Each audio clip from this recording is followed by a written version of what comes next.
Now the question is that how do we attract more and more financing for infrastructure? This is a big question.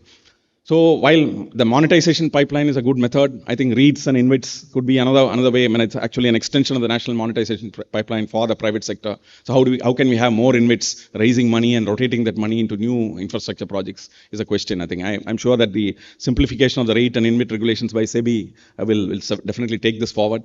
Similarly, I think if you look at the government funding of infrastructure, that has been quite significant. I think over the last several years, the capital expenditure has significantly increased.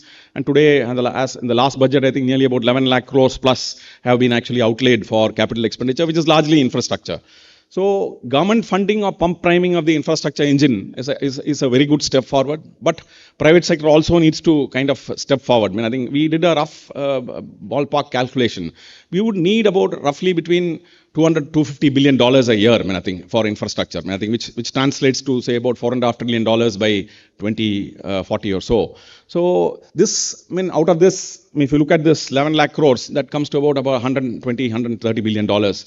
So still there is a unmet gap which probably will be met by monetization and also perhaps by the private sector participation. So increasing participation into infrastructure projects, especially brownfield assets, I think is a great way forward. And several years back, the government also actually tweaked the tax law to let sovereign wealth funds, pension funds also invest in a tax efficient manner into infrastructure. So all this has actually attracted a lot of funds into the infrastructure sector, which is a good step forward. We need to therefore see how we will be able to use this to effectively enhance the scale of infrastructure growth in this country.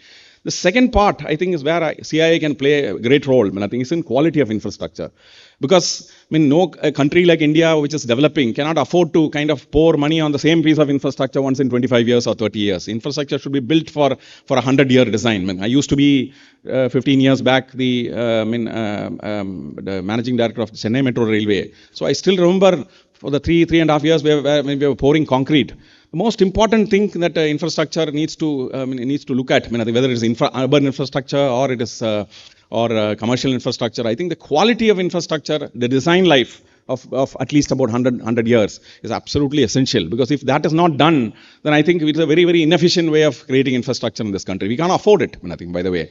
So therefore, bringing in standards into infrastructure is absolutely essential. I remember, I mean, when I was there, I think we were very deeply grateful to Dr. Sridharan of Delhi Metro Railway Corporation. He brought in global standards into the metro railway, which stands today as a testimony of how high quality infrastructure can be built into this country. So we need to build such kind of use this best practice to actually across models. In fact, the airports we build or the ports we build or the expressways we build should all be world standards. I think the standards cannot be anything less than world standards. This will lead to, I mean, in fact, the best standards that we adopt will actually help us to actually save a lot of money.